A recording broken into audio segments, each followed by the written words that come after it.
learning Quran together. بسم اللہ الحمدللہ والصلاۃ والسلام علی رسول اللہ۔ سورہ ابراہیم آیت 16۔ من ورائہ جہنم، اس کے آگے جہنم ہے، ویسقا، اور وہ پلایا جائے گا، من ماء سدید، پانی میں سے پیپ والے، یعنی ہر جبار کے آگے جہنم منتظر ہے، وہ اپنی ہلاکت کے بعد ضرور اس میں داخل ہوں گے، اور اسے اس پانی سے پلایا جائے گا جو پیپ ہے۔ مجاہد رحمۃ اللہ نے کہا سدید کا معنی پیپ اور لہو ہے، صحیح بخاری۔ حضرت ابو امامہ رضی اللہ تعالیٰ عنہ روایت کرتے ہیں کہ نبی صلی اللہ علیہ وآلہ وسلم نے فرمایا وَيُسْقَى مِن مَّاءٍ صَدِيدٍ يَتَجَرَّعُهُ کے بارے میں فرمایا کہ ماء صدید جب دوزخی کے منہ کے قریب کیا جائے گا تو وہ اس سے نفرت کرے گا، اور پھر وہ اور قریب کیا جائے گا تو چہرے کو بھون ڈالے گا اور اس کے سر کی کھال گر پڑے گی، پھر جب اسے پیے گا تو آنتڑیاں کاٹ ڈالے گا اور پخانے کے مقام سے باہر نکل آئے گا۔ اس کے بعد آپ صلی اللہ علیہ وآلہ وسلم نے انہی آیات کی تلاوت فرمائی۔ پہلے سورہ محمد کی آیت 15 وَسُقُوا مَاءً حَمِيمًا فَقَطَّعَ أَمْعَاءَهُمْ، اور دوسری سورہ کہف کی آیت 29 وَإِن يَسْتَغِيثُوا يُغَاثُوا بِمَاءٍ كَالْمُهْلِ يَشْوِي الْوُجُوهَ بِئْسَ الشَّرَابُ وَسَاءَتْ مُرْتَفَقًا، مشکوٰۃ المصابیح 503۔ یتجرعہ، وہ اس کا گھونٹ گھونٹ پیے گا، ولا یکادو، اور نہیں وہ قریب ہوگا، یسیغہ، کہ وہ نگل سکے اسے، یعنی پیاس کی شدت کی وجہ سے وہ گھونٹ گھونٹ پیے گا لیکن قریب بھی نہ ہوگا کہ حلق سے اتارے، کیونکہ جب وہ منہ کے قریب لے کر جائے گا تو وہ منہ کو جلا دے گا اور پیٹ میں جانے کے لیے جہاں جہاں سے گزرے گا آنتڑیوں کو کاٹ ڈالے گا۔ اللہ تعالیٰ نے فرمایا سورہ صاد آیت 55 سے 58 میں ھذا وَإِنَّ لِلطَّاغِينَ لَشَرَّ مَآب جہنم یصلونہا فبئس المہاد ھذا فلیذوقوہ حمیم وغساق وآخر من شکلہ ازواج، یہ ہے بدلہ اور بلا شبہ سرکشوں کا یقیناً بہت ہی برا ٹھکانہ ہے جہنم جس میں وہ داخل ہوں گے، سو یہ بہت ہی برا بچھونا ہے، بدلہ سو وہ اسے چکھیں، کھولتا ہوا پانی اور پیپ، اور اس شکل کی دوسری اور کئی قسمیں ہیں۔ وَيَأْتِهِ الْمَوْتُ، اور آئے گی اس کے پاس موت، من کل مکان، ہر جگہ سے، وما ہوا بمیت، حالانکہ وہ مرنے والا نہیں ہوگا، ومن ورائہ، اور اس کے آگے عذاب غلیظ، سخت عذاب ہے، یعنی ہر عذاب اتنا سخت ہوگا کہ انہیں لگے گا کہ اب موت آ گئی، مگر اللہ تعالیٰ کے فیصلے کے مطابق موت نہیں آئے گی۔ اللہ تعالیٰ نے فرمایا سورہ فاطر آیت 36 37 میں نہ ان پر فیصلہ کیا جائے گا کہ وہ مر جائیں، اور نہ ہی جہنم کا عذاب ان سے ہلکا کیا جائے گا، ہر ناشکرے کو ہم ایسا ہی بدلہ دیتے ہیں اور وہ اس میں چیخ رہے ہوں گے کہ اے ہمارے رب ہمیں نکال، اس کے برعکس ہم نیک عمل کریں گے جو ہم کیا کرتے تھے، اور کیا ہم نے تمہیں عمر نہیں دی تھی جس میں کوئی نصیحت حاصل کرنا چاہتا تو نصیحت حاصل کر سکتا تھا، اور تمہارے پاس خبردار کرنے والا آ چکا تھا، چنانچہ چکھو کہ ظالموں کا کوئی مددگار نہیں۔ حضرت ابن عباس رضی اللہ تعالیٰ عنہ سے روایت ہے کہ نبی صلی اللہ علیہ وآلہ وسلم نے یہ آیت پڑھی، یعنی اللہ تعالیٰ سے ڈرو جیسا کہ اس سے ڈرنے کا حق ہے، اور تمہیں موت نہ آئے مگر اس حال میں کہ تم مسلمان ہو۔ پھر آپ صلی اللہ علیہ وآلہ وسلم نے فرمایا کہ اگر زقوم کا ایک قطرہ بھی دنیا کے گھر میں ٹپکا دیا جائے تو اہل دنیا پر ان کی معیشت بگڑ جائے، پھر اس کا کیا حال ہوگا جس کی وہ غذا ہوگی۔ جامع ترمذی 2585۔ وَمِن وَرَائِهِ عَذَابٌ غَلِيظٌ، یعنی ہر حق کے دشمن کے پیچھے سخت عذاب ہوگا جس کی شدت کو اللہ تعالیٰ کے سوا کوئی نہیں جانتا۔ مَثَلُ الَّذِينَ كَفَرُوا بِرَبِّهِمْ، مثال ان لوگوں کی جنہوں نے اپنے رب سے کفر کیا، اعمالہم کرمادن، اعمال ان کے اس راکھ کی طرح ہیں،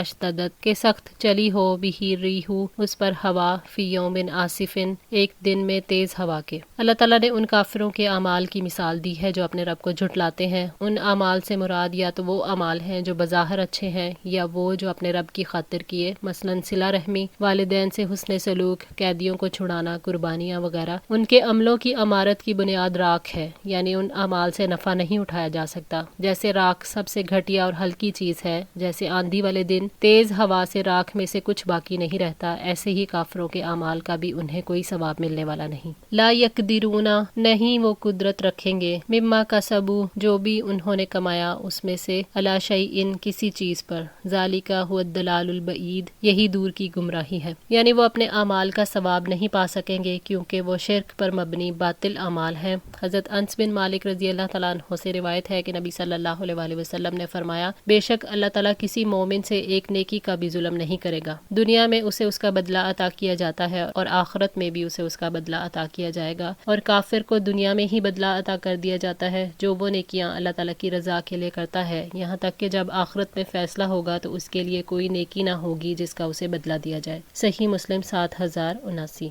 ذالک هو الضلال البعید، یہی دور کی گمراہی ہے، یعنی یہ کوشش اور عمل جس کی کوئی بنیاد ہے نہ استقامت، یہاں تک کہ وہ اس کا کوئی ثواب بھی نہیں پائیں گے، یہ حق سے دور کی گمراہی ہے۔ اللہ تعالیٰ نے فرمایا، وَقَدِمْنَا إِلَىٰ مَا عَمِلُوا مِنْ عَمَلٍ فَجَعَلْنَاهُ هَبَاءً مَنْثُورًا، اور ہم ان کے ہر عمل کی طرف آئیں گے جو انہوں نے کوئی بھی عمل کیا تھا تو ہم اسے اڑتی ہوئی خاک بنا دیں گے۔ سورہ الفرقان 23۔ الم تارا، کیا آپ نے دیکھا نہیں، ان اللہ خلق السماوات والارض بالحق، کہ اللہ تعالیٰ نے آسمانوں اور زمین کو بلا شبہ حق کے ساتھ پیدا کیا ہے، یعنی اگر مخلوق غور کرے کہ وہ ہستی کتنی عظیم ہے جس نے وسعتوں والے آسمان اور زمین کو پیدا کیا ہے، تو وہ یہ جان لے کہ اللہ تعالیٰ دوبارہ پیدا کرنے پر قدرت رکھتا ہے تاکہ انہیں ان کے اعمال کی جزا دے۔ وہ جس نے عظیم آسمان بنائے، جس نے متضاد حرکتیں رکھیں، بڑی بڑی نشانیاں دکھائیں، وہ جو سب کچھ پیدا کر کے تھکا نہیں، یقیناً وہ مردوں کو زندہ کرنے پر قدرت رکھتا ہے۔ ان یشاء، اگر وہ چاہے،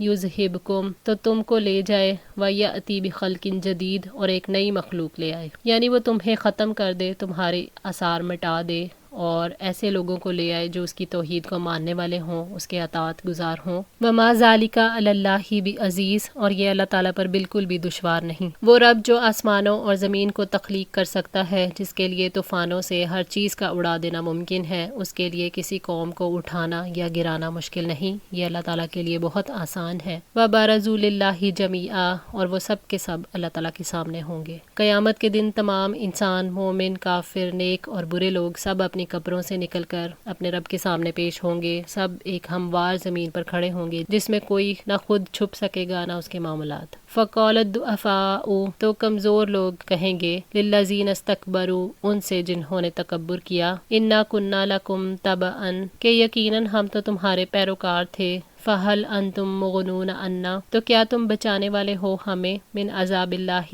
اللہ تعالیٰ کے عذاب سے، من شیئن، کچھ بھی۔ کمزور لوگ یعنی پیروی کرنے والے کہیں گے ان لوگوں کو جن کی دنیا میں پیروی کی جاتی تھی، جو گمراہی میں لوگوں کی رہنمائی کرتے تھے کہ ہم تو تمہارا ہر حکم خوشی سے مانتے تھے، تو کیا تم اللہ تعالیٰ کے عذاب سے بچانے میں ہمارے کچھ بھی کام آنے والے ہو، چاہے تھوڑا سا ہی بچا لو۔ قالوا، وہ کہیں گے، لو ہدانا اللہ، اگر اللہ تعالیٰ ہمیں ہدایت دیتا، لہدیناکم، تو ہم ضرور تمہاری رہنمائی کرتے۔ ان کے سردار کہیں گے، جیسے ہم سیدھے راہ سے بھٹک گئے، تمہیں بھی بھٹکا دیا، اگر اللہ تعالیٰ نے ہمیں دنیا میں ایمان کی، نجات کے راستے کی اور عذاب سے بچنے کی توفیق دی ہوتی تو ہم تمہیں بھی ہدایت دے دیتے۔ سواء علینا، برابر ہے ہم پر، اجزئنا، ہم بے قرار ہوں، ام صبرنا، یا ہم صبر کریں، ما لنا من محیص، ہمارے لیے بھاگنے کی کوئی جگہ نہیں، یعنی ہم پر تو ہمارے رب کی بات واجب ہو چکی، ہم پر تقدیر غالب آ گئی، ہم عذاب کی وجہ سے جزا فضا کریں یا اس عذاب پر صبر کر جائیں، ہمارے لیے کوئی جائے پناہ نہیں جہاں ہم اللہ تعالیٰ کے عذاب سے بھاگ کر جا سکیں۔ حضرت کعب بن مالک رضی اللہ تعالیٰ عنہ سے روایت ہے کہ نبی صلی اللہ علیہ وسلم نے فرمایا، دوزخی پہلے رونے پیٹنے کی صلاح کریں گے،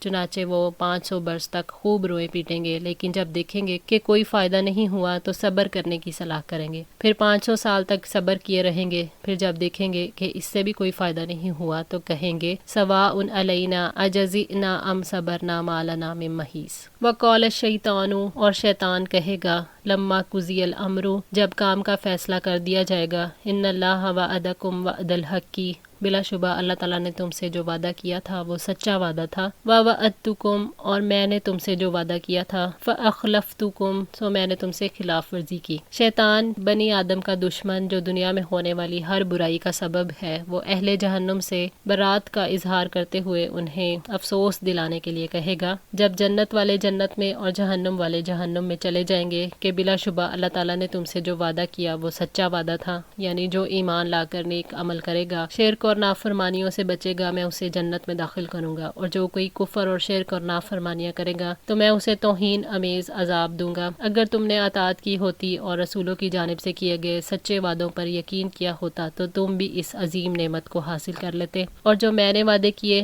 وہ کبھی پورے نہیں ہوں گے۔ میں نے جو امیدیں دلائیں وہ جھوٹی تھیں، جو وعدے کیے وہ سب فریب تھے، سب کچھ لا حاصل ہے کیونکہ میں نے تم سے وعدہ خلافی کی۔ وما کان لی علیکم من سلطان، اور میرا تم پر کوئی غلبہ نہیں تھا، الا ان دعوتکم، سوائے اس کے کہ میں نے تمہیں بلایا، فاستجبتم لی، تو تم نے میرا کہا مان لیا۔ یعنی میں تم پر کوئی قدرت، کوئی اختیار نہیں رکھتا تھا، میرا زیادہ سے زیادہ اختیار یہ تھا کہ میں نے تمہیں سیدھے راستے سے ہٹانے کے لیے سبز باغ دکھائے، اپنے مقصد کی طرف بلایا تو تم نے میری باتیں مان لی۔ فلا تلومونی، سو مجھے ملامت نہ کرو، ولوموا انفسکم، اور خود ہی کو ملامت کرو، یعنی سارا قصور تمہارا اپنا ہے، اس لیے مجھے ملامت نہ کرو، اپنی غلطی کو میرے اوپر مت چپکاؤ۔ تم نے میری آواز پر میرا راستہ اختیار کیا جس کے لیے کوئی دلیل نہیں تھی، اس پر اپنے آپ کو ہی ملامت کرو۔ ما انا بمصرخکم، میں تمہاری فریاد رسی کرنے والا نہیں، وما انتم بمصرخیہ، اور تم میری فریاد رسی کرنے والے نہیں ہو۔ یعنی آج نہ میں تمہیں عذاب سے بچا سکتا ہوں، نہ تمہاری مدد کو پہنچ سکتا ہوں، تم بھی مجھے اللہ تعالیٰ کے غضب سے نہیں بچا سکتے، ہر ایک کے لیے عذاب کا اپنا اپنا حصہ ہے۔ انی کفرتو،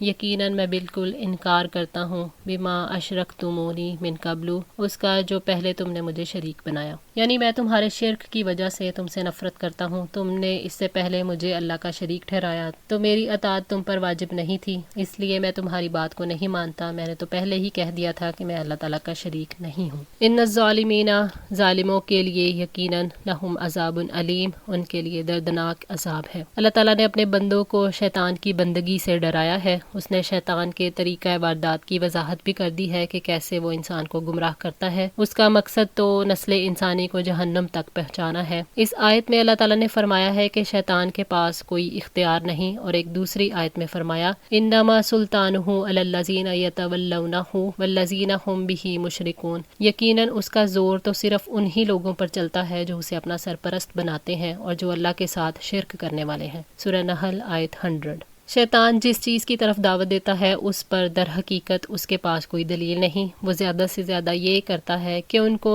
شک و شبہات میں مبتلا کر کے گناہوں کو ان کے سامنے آراستہ کر دیتا ہے جن سے متاثر ہو کر لوگ گناہ کر لیتے ہیں۔ شیطان کا ان لوگوں پر کوئی زور نہیں چلتا جو ایمان لاتے ہیں، اپنے رب پر بھروسہ کرتے ہیں۔ ان الظالمین، بے شک شیطان کی اطاعت کرنے والے اپنے آپ پر ظلم کرنے والے ہیں، لہم عذاب علیم، اور وہ اس عذاب میں ہمیشہ رہیں گے۔ اور یہ اللہ تعالیٰ کا اپنے بندوں پر لطف و کرم ہے کہ اس نے انہیں شیطان کی اطاعت سے ڈرا دیا ہے، اس نے شیطان کے مقاصد اور ان راستوں کی نشاندہی بھی کر دی ہے جہاں سے وہ داخل ہو کر انسان کو گمراہ کرتا ہے۔ ان آیات میں اللہ تعالیٰ نے ہم پر واضح کر دیا ہے کہ جب شیطان اپنے لشکر سمیت جہنم میں داخل ہوگا تو وہ اپنی پیروی کرنے والوں سے بری ذمہ ہو جائے گا اور ان کے شرک سے صاف انکار کر دے گا۔ ولا ينبئك مثل خبیر، اور اللہ تعالیٰ باخبر کی مانند تمہیں کوئی خبر نہیں دے سکتا۔ سورہ فاطر آیت 14۔ آج کے لیے اتنا ہی، دعا ہے اللہ تعالیٰ ہماری اس کوشش کو قبول فرمائے، ہماری غلطیوں کوتاہیوں کو معاف فرما کر ہماری اصلاح فرمائے۔ جزاکم اللہ خیر، والسلام علیکم ورحمۃ اللہ وبرکاتہ۔